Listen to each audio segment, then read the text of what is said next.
El fútbol es un deporte maravilloso. Pero detrás de los apretones de manos, los trofeos y las fotos de equipo, algunos de los hombres más famosos de este deporte realmente no se soportan entre sí. Karim Benzema has been found guilty of complicity in the attempted blackmail of former France teammate. Estamos hablando de un odio auténtico. My problem in Barcelona was one man, and that's the philosopher. Esposas robadas, insultos racistas, He's still serving an 8-match ban for racially abusing another United player. peleas en los túneles antes incluso de que se dé el primer saque, rencores de toda la vida que han cambiado por completo carreras enteras. He was seeking revenge and all those things. And I think that's a bit sad. Estos son futbolistas que son enemigos en la vida real, y algunas de estas historias te dejarán con la boca abierta. Vamos a ello. Roy Keane y Patrick Vieira. La rivalidad entre Roy Keane y Patrick Vieira fue realmente una de las más memorables de la historia. A finales de la década de 1990 y principios de la de 2000, estos dos legendarios mediocampistas libraron batallas icónicas entre sí en los partidos entre el Manchester United y el Arsenal. Cuando el United y el Arsenal se enfrentaban en aquella época, no eran solo dos equipos de fútbol chocando, eran dos naciones en guerra, con Keane y Vieira como generales. Durante las 9 temporadas en que las carreras de Keane y Vieira en la Premier League se cruzaron, el United o el Arsenal ganaron el título en todas las ocasiones, excepto una. Estos eran los dos mejores equipos de Inglaterra y los dos capitanes más temibles. Nadie quería estar en la lista negra de ninguno de los dos. Pero el momento que lo definió todo para siempre, el 1 de febrero de 2005. Highbury. Las tensiones entre el Manchester United y el Arsenal llegaron a su punto álgido en 2005, antes de un partido en el antiguo estadio de los Gunners. Antes de que sonara el silbato, antes de que nadie tocara el balón, estalló la guerra en el túnel. Gary Neville recordó: "El contexto es que estábamos calentando antes del partido y yo corría por el túnel de Highbury y de repente oí golpes detrás de mí y a Patrick gritando mi nombre, 'Oye, tú', o algo así". Vieira acorraló entonces a Neville y le lanzó una advertencia. Según Neville, Vieira corrió por detrás de él antes de gritar: "Hoy no vas a dar patadas a nuestros malditos jugadores". Pero aquí es donde entra Keane. Se había olvidado el brazalete y había vuelto al túnel, lo que significa que se topó de frente con la escena. Y Roy Keane no se aleja de las escenas. Keane dijo: "Estaba alterado. Lo que me molestaba era que se hubiera metido con Gary. Si te metes con uno, te metes con todos nosotros", gritándole: "Ya veremos ahí fuera". A Vieira, Keane tuvo que ser contenido por el árbitro Graham Poll, quien instó al capitán del United a que se calmara antes de salir al campo. Incluso Vieira lo admitió más tarde: "Yo lo empecé, estaba tranquilo, muy tranquilo, le sonreía, y entonces él perdió los estribos". El partido en sí terminó con una goleada para el United. Un joven Cristiano Ronaldo anotó 2 goles. Pero nadie recuerda el marcador. El enfrentamiento entre los dos jugadores en el túnel de Highbury se ha convertido en uno de los momentos más emblemáticos de la historia de la Premier League. Años más tarde, tras colgar las botas, pudieron finalmente hablar de ello abiertamente. Keane reveló el respeto que se tenían mutuamente, diciendo: "El mayor cumplido que le puedo hacer a Patrick es que siempre supe que tenía que dar lo mejor de mí mismo contra él". Y Vieira admitió: "Es mi enemigo favorito. Me encantaba cada aspecto de su juego. Enemigo favorito. Si eso no es la descripción perfecta de una rivalidad futbolística, nada lo es". Zlatan Ibrahimovic y Pep Guardiola. Aquí es donde el odio se vuelve personal, no en el campo, en la vida, porque cuando Zlatan Ibrahimovic odia a alguien, se asegura de que todo el mundo lo sepa y lo pone en un libro. El delantero del Manchester United, Zlatan Ibrahimovic, reveló que sigue motivado por la forma en que lo trató en el Barcelona el entonces entrenador Pep Guardiola. Tras pasar del Inter de Milán al Barcelona en 2009, Ibrahimovic solo duró una temporada en el Camp Nou antes de fichar por el AC Milan tras enemistarse con Guardiola. My problem in Barcelona was one man, and that's the philosopher. Dejen que eso cale. El mejor delantero de su generación se fue tras una temporada. ¿Por qué? Ibrahimovic se cansó de lo que consideraba un favoritismo hacia la superestrella Lionel Messi, de 22 años en ese momento, antes de que lo sacaran de su puesto favorito de delantero centro y lo enviaran cedido al AC Milan. La decisión hizo que Guardiola construyera el equipo en torno a Messi, y Ibrahimovic tildó a Guardiola de cobarde por supuestamente no haber sido nunca sincero con él sobre por qué había caído en desgracia. Y Zlatan inmortalizó su furia en su autobiografía con una de las citas más feroces de la historia del fútbol. Escribió: "Cuando me compras, estás comprando un Ferrari. Si manejas un Ferrari, le pones gasolina premium al tanque, te metes a la autopista y pisas el acelerador". Guardiola llenó el tanque con diésel y se fue a dar una vuelta por el campo.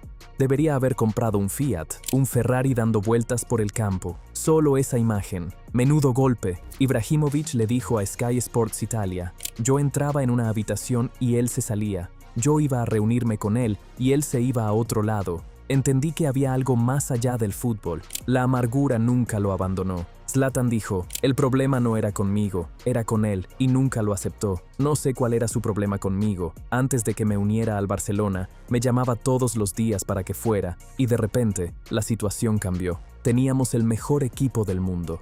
Fracasamos en la Liga de Campeones". Y Zlatan señaló directamente al entrenador. Le dijo a la cadena de televisión francesa Canal+: "Teníamos el mejor equipo del mundo, pero no logramos ganar la Liga de Campeones por las malas decisiones de alguien". Ni siquiera dijo el nombre, no hacía falta. Todo el mundo lo sabía, y la rivalidad nunca se apagó, ni siquiera años después de retirarse. Incluso en 2023, Zlatan seguía lanzando dardos a Guardiola. Piers Morgan le preguntó si la chilena de Ronaldo era la mejor que había visto en su vida. Zlatan dijo que sí durante una entrevista, pero luego admitió que estaba siendo sarcástico. A continuación, se dio la vuelta y dijo que su propia chilena era mejor, porque claro, lo hizo. Así es Zlatan, nunca lo va a dejar pasar, y sinceramente, nosotros tampoco.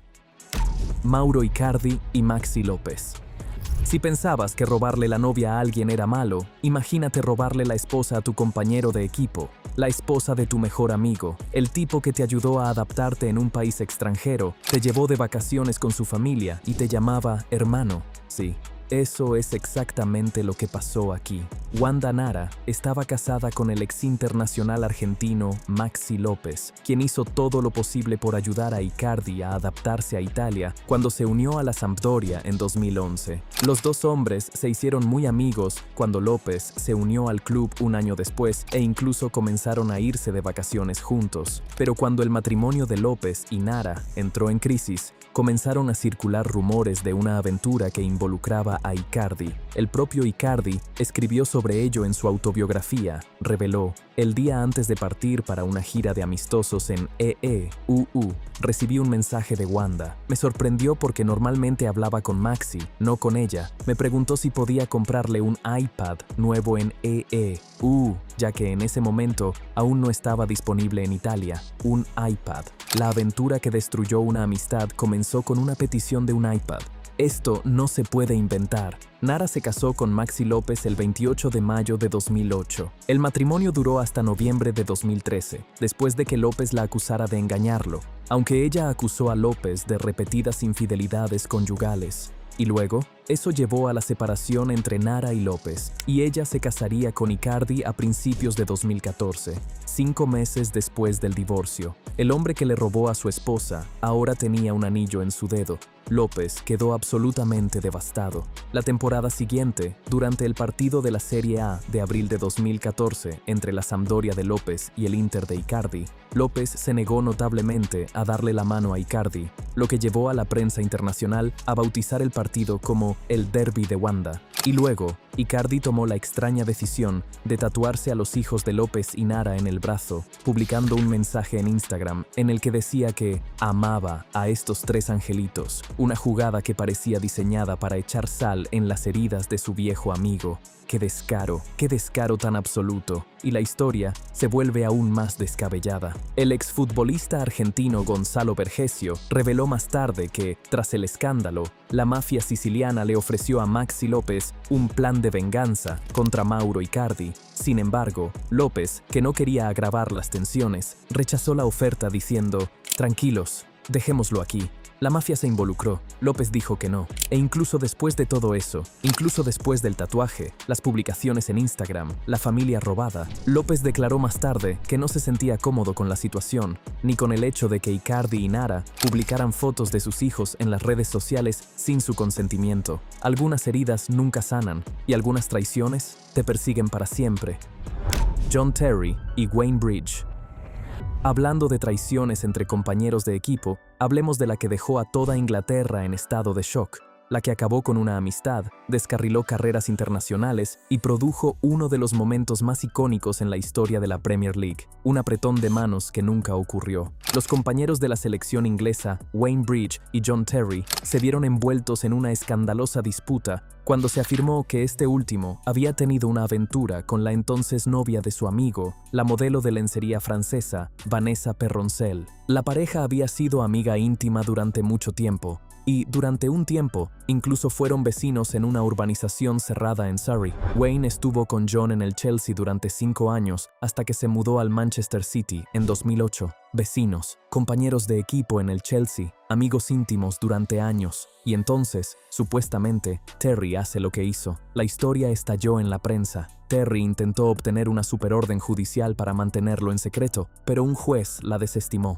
Bridge y Perroncel tenían un hijo pequeño tras su separación, cuando supuestamente ocurrió la relación. Lo que podría haber permanecido en la esfera privada se convirtió en noticia de primera plana tras levantarse la orden judicial, desatando una tormenta mediática. Luego llegó el 27 de febrero de 2010, Chelsea contra Manchester City. Todo el país contuvo la respiración. Los directivos del City seguían instando a Bridge en el túnel a dar la mano, con el fin de evitar echar más leña al fuego. Pero Bridge ya había tomado una decisión. Terry le tendió la mano a su excompañero durante los trámites previos al partido, pero Bridge, con el rostro serio, esquivó la mano de Terry y de inmediato le dio la mano al portero Hilario antes de hacer lo mismo con el resto del equipo del Chelsea. Al final, los dos fueron los únicos que no se saludaron. Esa imagen, la mano extendida de Terry, Bridge pasando de largo, la mirada al frente, frío como el hielo. Ese momento pasó a conocerse como el apretón de manos que nunca fue, un gesto tan deliberado que eclipsó el partido en sí.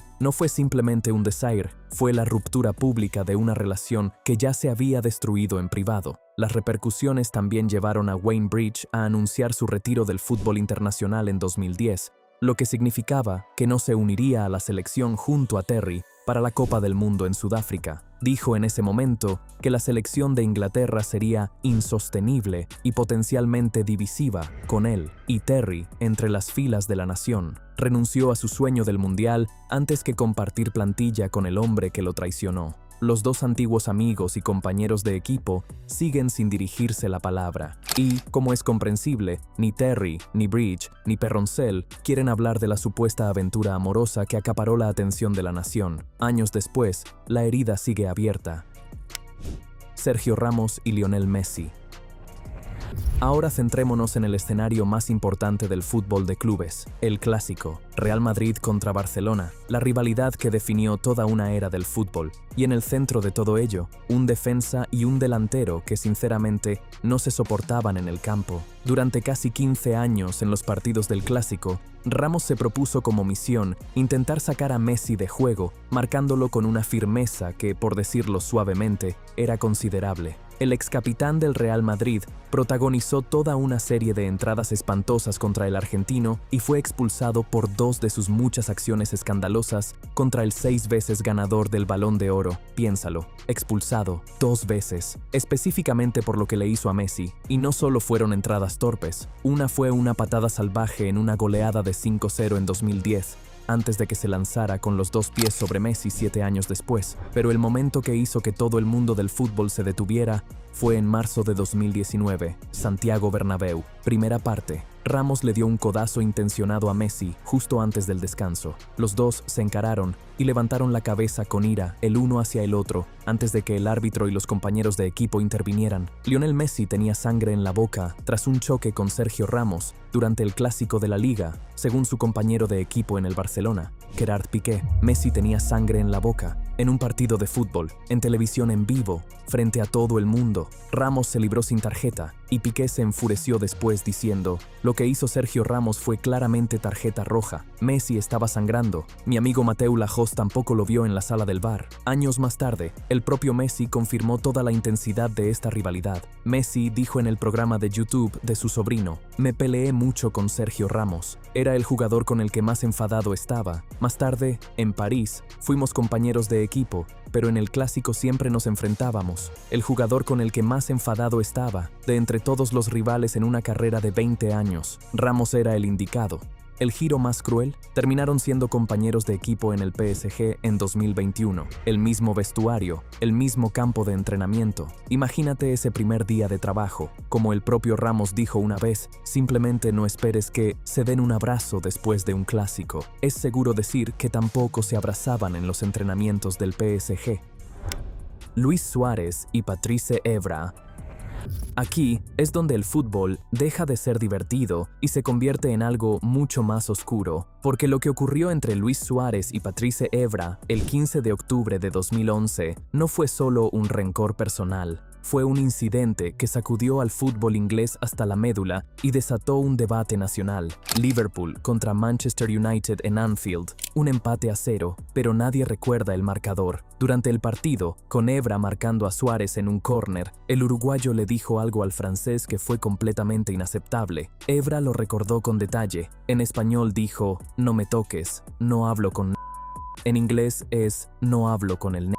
Quizás no sabía que yo hablaba español y le pregunté qué había dicho y él respondió: «Sí, tienes razón, no hablo con...». Evra hablaba español. Suárez no lo sabía, y eso hizo que todo saliera a la luz. Evra estaba furioso, pero mantuvo la compostura porque sabía que reaccionar físicamente lo convertiría en el villano ante las cámaras. Más tarde explicó: «Le dije al tribunal, no quiero que sancionen a Luis Suárez, pero no quiero que digan que, como no reaccioné, no pasó nada. Imaginen si le hubiera dado un puñetazo, toda la televisión y todos los niños me habrían visto pegándole a Luis Suárez y yo habría quedado como el villano». Después del partido, Sir Alex Ferguson vio a Evra furioso y le preguntó qué había pasado. David De Gea le dijo que Suárez había hecho un comentario racista. Él lo había oído. De inmediato, fueron a ver al árbitro. El 20 de diciembre de 2011, Suárez recibió una suspensión de 8 partidos y una multa de 40.000 libras por el incidente. He's still serving an 8-match ban for racially abusing another United player. Pero entonces, todo se puso aún peor. En lugar de disculparse, Suárez se reafirmó en su postura, y en el partido de vuelta en Old Trafford en febrero de 2012, cuando comenzó la fila para el apretón de manos previo al partido, Suárez se negó a darle la mano a Evra. El entrenador del United, Sir Alex Ferguson, calificó a Suárez de una vergüenza para el Liverpool Football Club, diciendo: «No se le debería permitir volver a jugar para el Liverpool, podría haber provocado un motín». Y luego toda la plantilla del Liverpool se puso camisetas de Suárez durante el calentamiento. Toda la ciudad se volvió contra Evra. Evra reveló más tarde: «Después de que saliera en los periódicos, el Manchester United recibió muchísimas cartas amenazantes sobre mí. La gente decía: estamos en la cárcel, somos aficionados del Liverpool. Cuando salgamos, te mataremos a ti y a tu familia. Durante 2 meses, tuve seguridad donde quiera que fuera, amenazas de muerte, seguridad fuera de su casa, por decir la verdad». E incluso ahora, años después, Evra quiere ajustar cuentas. Cuando la Professional Fighters League le preguntó con quién quería pelear, Evra dijo: «Cuando la PFL me preguntó con quién me gustaría pelear, dije Luis Suárez porque tuve un problema con él en su día, cuando yo era capitán del United y él jugaba en el Liverpool. Me hizo algunos comentarios racistas, algunas disputas nunca terminan y algunas cosas nunca se pueden perdonar». Karim Benzema y Mathieu Valbuena. Esta es una historia que pasó del vestuario a los tribunales. Karim Benzema, uno de los futbolistas más laureados de la historia, ganador del Balón de Oro y 5 veces campeón de la Liga de Campeones con el Real Madrid, fue declarado culpable de chantajear a su propio compañero de la selección francesa. Karim Benzema has been found guilty of complicity in the attempted blackmail former France teammate. Todo comenzó en 2015. Benzema era compañero de equipo de Mathieu Valbuena en la selección francesa. La policía investigaba a un grupo de delincuentes que había obtenido un video comprometedor de Balbuena y amenazaba con filtrarlo a menos que les pagara. Entonces se produjo un giro extraño. Benzema se vio involucrado. La policía intervino el teléfono de Benzema y escuchó una conversación en la que parecía presionar a Balbuena para que pagara a los chantajistas. Como reveló una llamada grabada, alguien en la conversación dijo: "No nos está tomando en serio, no te preocupes, no tiene otra opción, se lo haré entender, no pagará". La Federación Francesa de Fútbol suspendió inmediatamente a Benzema de la selección nacional. Se perdió el Mundial de 2018, se perdió un año de fútbol internacional en lo que debería haber sido el apogeo de su carrera. La formalización del caso judicial implicó intensas actuaciones y atrajo la atención mundial. Y en 2021, tras años de procedimientos judiciales, se dictó el veredicto. Benzema fue declarado culpable de conspirar para chantajear a su excompañero de la selección francesa. Recibió una condena de 1 año de prisión con suspensión de la pena y una multa. Su propio país lo había juzgado y condenado por intentar extorsionar a su propio compañero de equipo. ¿Por qué lo hizo? Nadie dio nunca una respuesta satisfactoria. El hombre ganaba millones en el Real Madrid. No necesitaba el dinero. Algunos teorizaron que se trataba de poder o de controlar a Balbuena dentro del equipo. Otros pensaron que intentaba ganarse el favor de los chantajistas. Sea cual sea la razón, destruyó su carrera internacional durante años. El odio entre Benzema y Balbuena nunca desapareció. Algunas traiciones no se pueden deshacer, incluso cuando la persona que te traiciona supuestamente está de tu lado.